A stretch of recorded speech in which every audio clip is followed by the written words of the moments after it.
Hi hello ನಮಸ್ತೆ ನಮಸ್ಕಾರ ವಣಕಂ ಸತ್ ಶ್ರೀ ಅಕಾಲ್. ನನ್ನ ಯೂಟ್ಯೂಬ್ ಚಾನೆಲ್ ವಂಡರ್ಫುಲ್ ವಾಂಡರರ್ಸ್ಗೆ ಎಲ್ಲರಿಗೂ ಸ್ವಾಗತ. ಇವತ್ತು ನಾವು ಹೋಗ್ತಿರೋದು ಶೃಂಗೇರಿಯಲ್ಲಿರುವ ಶ್ರೀ ಶಾರದಾಂಬಾ ದೇವಸ್ಥಾನಕ್ಕೆ. ಶೃಂಗೇರಿ ಮೊದಲು ಶೃಂಗಗಿರಿ ಅಂತ ಕರೀತಾ ಇದ್ರು. ಯಾಕೆ ಈ ಹೆಸರು ಬಂತು ಅಂದರೆ ಅದಕ್ಕೆ ಕಾರಣ ಋಷ್ಯಶೃಂಗ ಮುನಿಗಳು. ವಿಬಂಧಕ ಮುನಿಯ ಮಗನಾದ ಋಷ್ಯಶೃಂಗ ಮುನಿಗಳು ರೋಮಪಾದದ ಬರಪೀಡಿತ ರಾಜ್ಯಕ್ಕೆ ಮಳೆ ತರಲು ಹೆಸರುವಾಸಿಯಾಗಿದ್ದರು.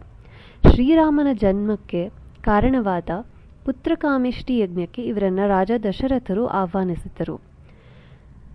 ಈ ದೇವಸ್ಥಾನ 8ನೇ ಶತಮಾನದಲ್ಲಿ ಶ್ರೀ ಆದಿಶಂಕರಾಚಾರ್ಯರು ಸ್ಥಾಪಿಸಿದರು. ಇದು ಇವರ ಮೊದಲನೇ ಪೀಠ ಮತ್ತು ಮಠ ಆಗಿತ್ತು.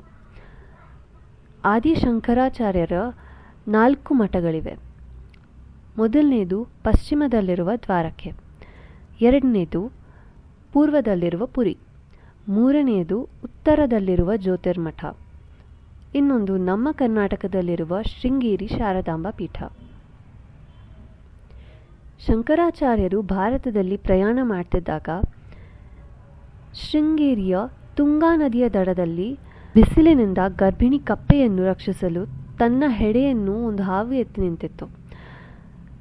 ಅದನ್ನು ಕಂಡು ನೈಸರ್ಗಿಕ ಪರಭಕ್ಷಕಗಳ ನಡುವೆ ಅಹಿಂಸೆಯು ಪವಿತ್ರ ಸ್ಥಳಕ್ಕೆ ಜನ್ಮಜಾತವಾಗಿದೆ ಎಂದು ನಿರ್ಣಯಿಸಿ ಶ್ರೀ ಆದಿಶಂಕರರು ಶೃಂಗೇರಿಯಲ್ಲಿ ತಮ್ಮ ಮೊದಲ ಪೀಠವನ್ನು ಸ್ಥಾಪಿಸಲು ನಿರ್ಧರಿಸಿದರು.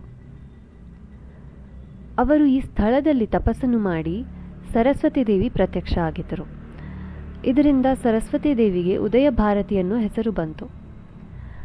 ಆದಿಶಂಕರರು ಆರಂಭದಲ್ಲಿ ಶ್ರೀಗಂಧದ ದೇವಿಯ ವಿಗ್ರಹವನ್ನು ಮಾಡುವ ಮೂಲಕ ಮೂಲ ಶಾರದಾಂಬಾ ದೇವಸ್ಥಾನವನ್ನು ಪ್ರತಿಷ್ಠಾಪಿಸಿದರು.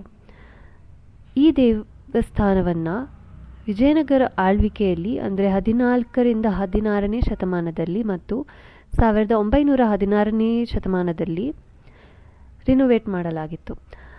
ಆ ನವೀಕರಣದ ಸಮಯದಲ್ಲಿ ಶಾರದಾಂಬೆಯ ಪ್ರಸ್ತುತ ಚಿನ್ನದ ವಿಗ್ರಹವನ್ನು ಸ್ಥಾಪಿಸಿದರು.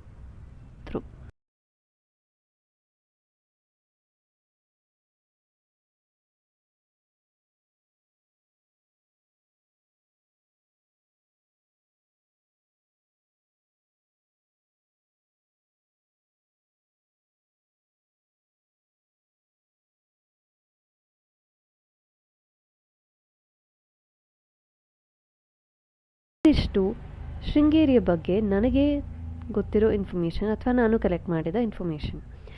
ಇನ್ಯಾರಿಗಾದರೂ ಇದಕ್ಕಿಂತ ಜಾಸ್ತಿ ಗೊತ್ತಿದ್ದರೆ ದಯವಿಟ್ಟು ಕಮೆಂಟ್ ಸೆಕ್ಷನಲ್ಲಿ ಕಮೆಂಟ್ ಮಾಡಿ.